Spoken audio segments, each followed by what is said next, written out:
बिहार विधानसभा निवडणुकांच्या तारखा जाहीर 6 आणि 11 नोव्हेंबरला 2 टप्प्यात मतदान तर 14 नोव्हेंबरला निकाल केंद्रीय निवडणूक आयोगाची पत्रकार परिषदेत घोषणा।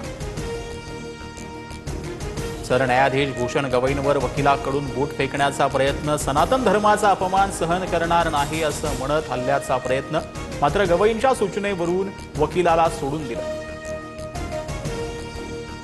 पंतप्रधान मोदींकडून सरन्यायाधीश गवईंवरील हल्ल्याचा निषेध व्यक्त, आपल्या समाजात अशा निंदनीय कृत्यांना स्थान नाही।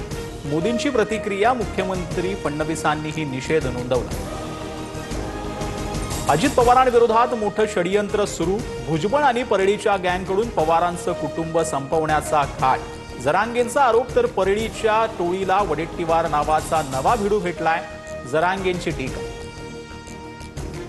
मी काय कोणीच अजित पवारांना संपवू शकत नाही, जरांगेंच्या आरोपांवर छगन भुजबळांचं प्रत्युत्तर।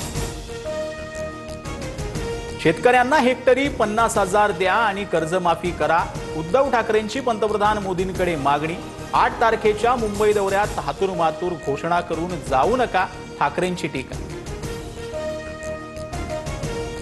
निधी वाटपावरून शिवसेनेच्या आमदारांमध्ये तीव्र नाराजी, विकास कामांच्या निधीबाबत अजित पवारांची भूमिका उदासीन, आमदारांची एकनाथ शिंदेंकडे तक्रार, सूत्रांची माहिती।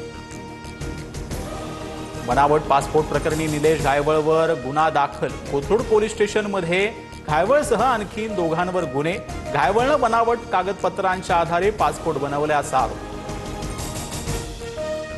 कफ सिरपमुळे मध्य प्रदेशातील 6 मुलांचा नागपुरात मृत्यू, मुलांना औषध लिहून देणाऱ्या डॉक्टरला अटक, मध्य प्रदेश सरकारकडून चौकशीसाठी एसआयटी गठीत।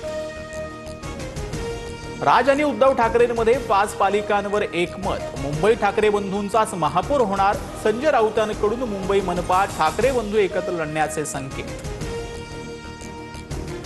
महाराष्ट्रातील अनेक शाळांमध्ये उर्दू ही पर्यायी भाषा म्हणून शिकवावी, उर्दू साहित्य संमेलनामध्ये नवाब मलिकांची मागणी, हिंदी संस्कृत प्रमाणे उर्दू ही पर्यायी भाषा असावी, मलिकांचं मत।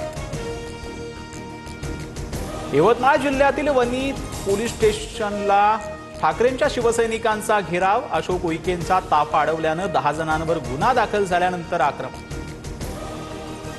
अभिनेता विजय देवरकोंडाच्या कारला हैदराबादला जाताना अपघात, सुदैवानं विजयला कोणतीही दुखापत नाही, सर्व काही ठीक आहे, देवरकोंडाची पोस्ट करत माहिती।